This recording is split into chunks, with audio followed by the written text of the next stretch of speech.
Nous allons parler ce soir du Tchad où l'armée affirme que l'opération contre les rebelles est finie. On sera ensuite du côté de la Côte d'Ivoire pour évoquer le retour de Laurent Gbagbo et Charles Blé Goudé. Des victimes de la crise post-électorale de 2011 exigent l'arrestation dès leur retour.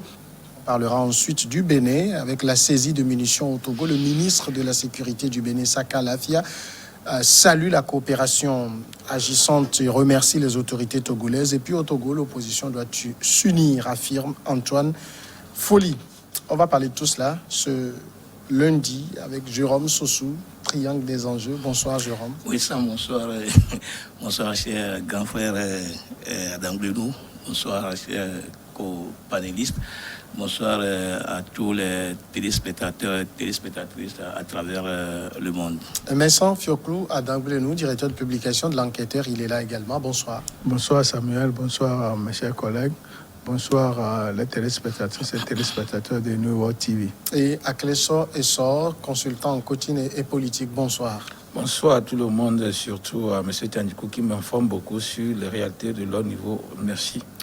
Merci beaucoup. Le Tchad, c'est notre premier sujet. L'armée tchadienne a affirmé dimanche que l'opération contre les rebelles qui mène depuis le 11 avril dernier une offensive contre l'armée régulière était finie. Les combats ont débuté donc le 11 avril, jour de l'élection présidentielle, au cours de laquelle Idriss Déby avait été réélu pour un 6e mandat consécutif. C'est lors de ces combats entre l'armée et le fait que le maréchal, selon la version officielle, aurait été tué. La guerre est arrivée et nous avons pu maîtriser la situation. Nous avons nettoyé les lieux. Il n'y a plus rien maintenant. La situation est revenue à la normale, a déclaré le chef de l'armée, Abakar Abdelkerim Daoud. Tout est fini, le territoire national est sécurisé. C'est vrai à Clé-sur-le-Soir que depuis quelques jours déjà, quand on suit un peu l'actualité tchadienne, on a l'impression que l'armée a quelque peu renversé la tendance. C'est ce que j'aurais voulu dire au premier constat. Mais ce qui m'étonne, je suis déçu, je suis sidéré du fait que c'est quand Idriss Déby est mort que l'armée arrive quand même à maîtriser les rebelles. Parce que la France et ses alliés, ou la France pour tout coup, pouvaient intervenir et qu'on pouvait comprendre cela. Mais je ne sais pas par quelle asymétrie l'armée, la même armée qui n'arrive pas à maîtriser les rebelles au début, arrive maintenant à s'en sortir. Bon, moi je dis que je suis dubitatif là-dessus. Ce qu'on fait, disons qu'ils ont un soutien de poids, c'est le pourquoi cela ainsi, ou carrément on a donné quand même des ordres précis aux rebelles, n'agissaient plus, même si je sais que le chef des rebelles a quand même demandé à faire un communiqué où il demandait aux gens de venir le rejoindre pour continuer la lutte et tout. Mais dans cette histoire, je pense qu'il reste à savoir si réellement la lutte est finie, puisque c'est surtout ces rebelles, je pense que c'est 144 personnes qu'ils ont amenées, qui sont des rebelles quand même pris sur le terrain. Alors que quand nous rappelons du nombre de 4 qui étaient rentrés, ce n'était pas 144 personnes, mais comme je le dis, beaucoup d'encre risque de couler encore sur ce sujet. Pour le moment, les forces armées tchadiennes ont la situation en main parce qu'ils veulent sauver l'honneur de leur maréchal qui a été tué sur le champ de bataille. En dehors de ces préparatifs de l'armée tchadienne, nous pouvons noter la coopération de l'armée nigérienne et en plus la coopération de la force Barkhane. Et il est à noter que la direction du FARC qui était rentrée au Niger a été arrêtée et remise aux autorités tchadiennes. Et une partie des combattants, tels que le directeur des opérations et quelques éléments rebelles, aussi ont été faits prisonniers. Ce qui veut dire que dans la région, nous avons ces derniers jours le concours du Cameroun, qui est aussi rentré en jeu pour sécuriser la région. Si aujourd'hui, le chef d'état-major de l'armée tchadienne affirme que la situation est sous contrôle, c'est compte tenu des cessations de combat dans les zones du nord et de compte tenu de la maîtrise de la situation dans la ville de Mont et comme Kena ou bien comment ils l'ont appelé, les deux villes dans lesquelles les combats ont été très durs et où le maréchal Déby a trouvé la mort. Mais le problème aujourd'hui, l'intervention de la force Barkhane et de la force armée camerounaise signifie qu'au sein de l'armée, il n'y a pas l'unanimité. Parce que c'est le groupe toujours de Idriss Déby qui maintient le cap. Parce qu'il y a certains généraux et certains officiers généraux, officiers supérieurs, qui ont dit que la transition ne doit pas être sous les forces armées, qu'il y a une constitution qu'il faut respecter.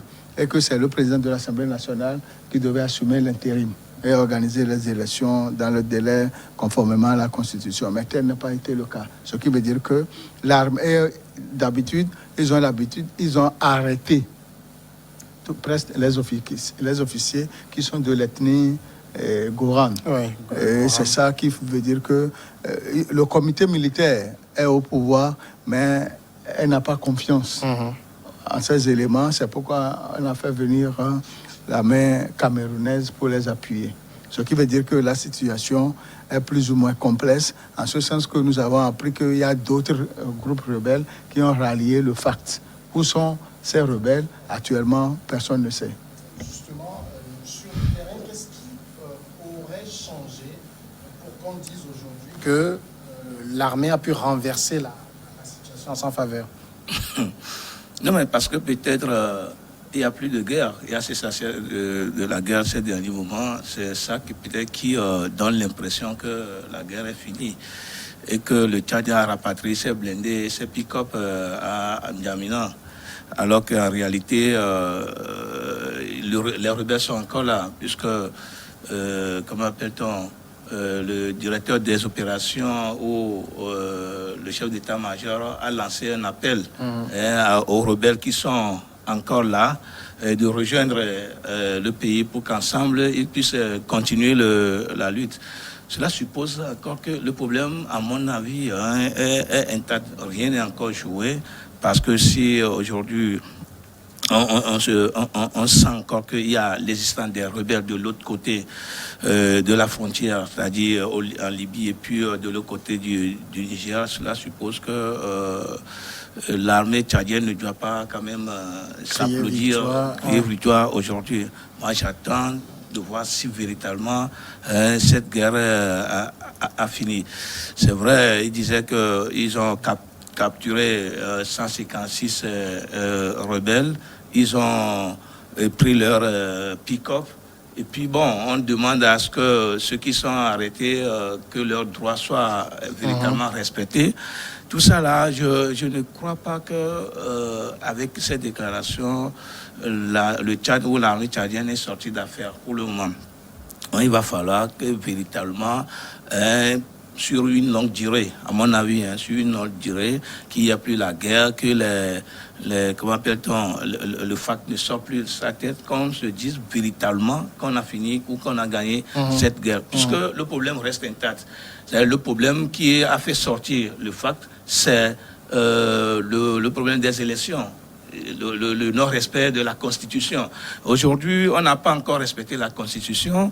L'armée, le comité de la transition formé par 15 généraux le comité est encore là et qui gère toujours le pays. On n'est pas encore arrivé à faire les élections. Bon, puisqu'ils disaient même qu'ils vont le faire dans un mois, un an et demi, peut-être renouvelable une fois. Maintenant, tout ça là, ils n'ont pas encore jugulé pour savoir si réellement le FACT est capturé ou a capitulé ou s'est complètement retiré de la scène. Maintenant, ils crient victoire déjà trop tôt à mon avis, et donc on attend de voir si véritablement avec le concours de l'armée nigérienne, le concours de l'armée camerounaise et l'opération de la force Barkhane, si tout ça l'a réuni, pouvait quand même désillusionner complètement ces rebelles-là.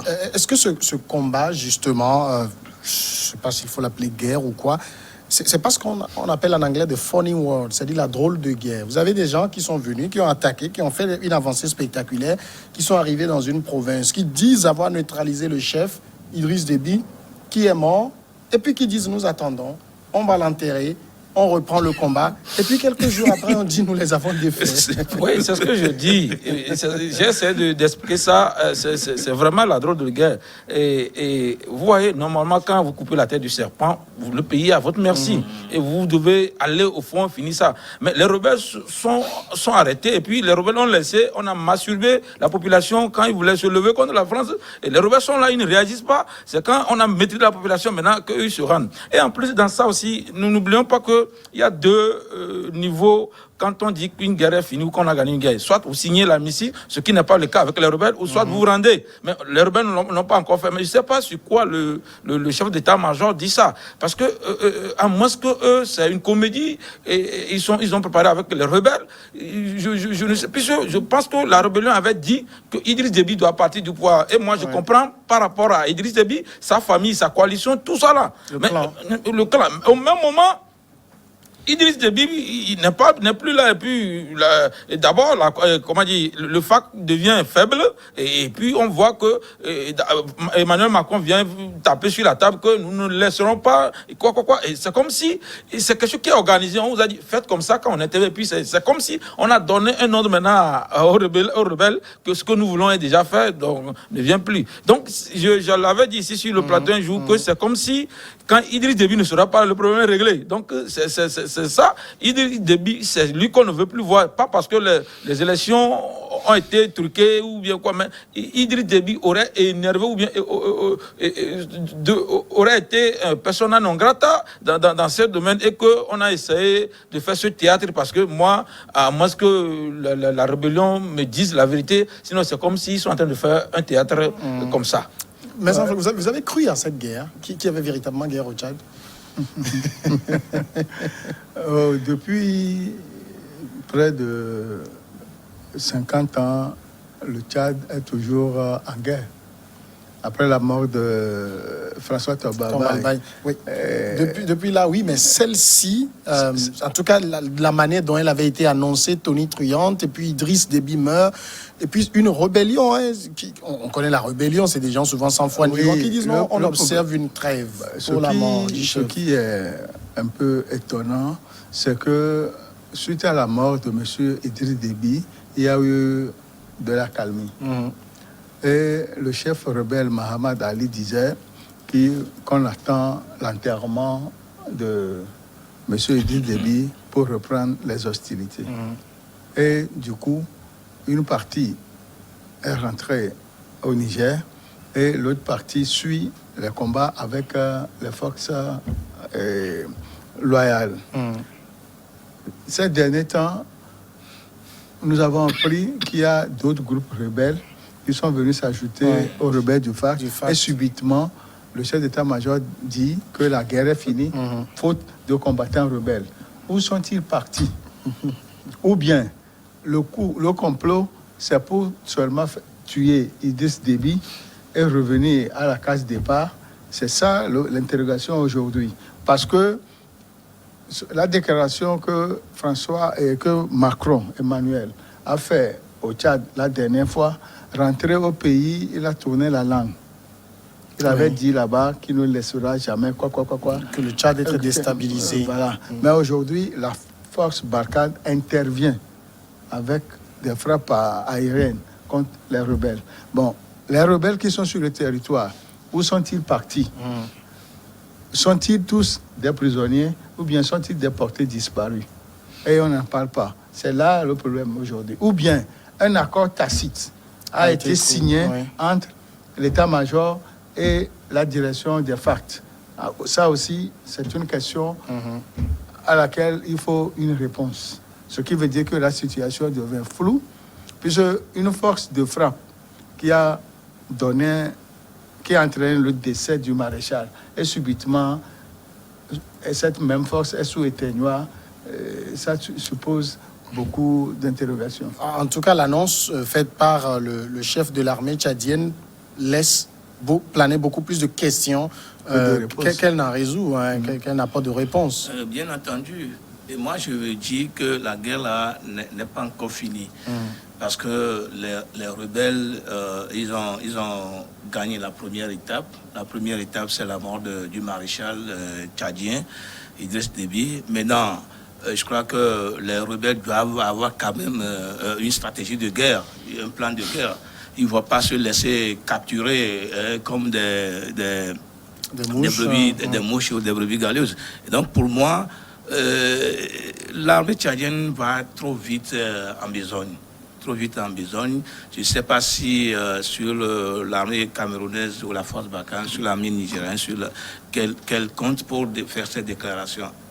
Vous n'avez pas encore neutralisé la totalité de ces rebelles-là, parce qu'il y a encore des rebelles à l'extérieur. Si c'est qu'ils sont tous maintenant sur le territoire tchadien, je comprendrai le sens de cette déclaration. Maintenant que vous-même vous avez dit qu'il y a encore des rebelles à l'extérieur, au nord, peut-être au nord de la Libye, ou quelque part derrière la frontière du Niger, et puis vous les tendez la main de venir s'ajouter à vous pour continuer la lutte. Maintenant, ils vont continuer. Si les rebelles arrivent au pays, s'ajouter à l'armée tchadienne, ils vont faire la lutte contre qui?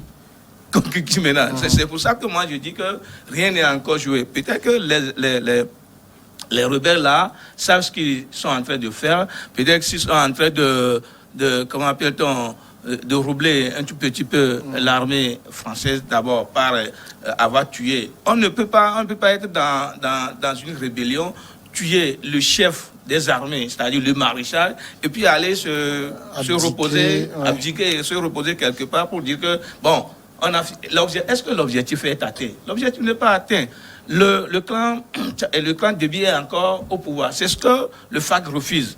C'est ce que le FAC, il ne veut pas voir l'armée, le clan Déby continuer de gérer le pays comme il veut. Donc c'est pour ça qu'ils ont déclaré la guerre contre l'armée tchadienne. Maintenant, si le clan Déby est encore au pouvoir et que les rebelles n'ont pas encore abdiqué, on va dire que c'est fini la guerre. Alors en même temps, on demande à ces rebelles de venir s'ajouter à nous pour continuer la lutte. Pour continuer quelle lutte maintenant? That is the question. On va marquer la pause maintenant et puis nous revenons continuer.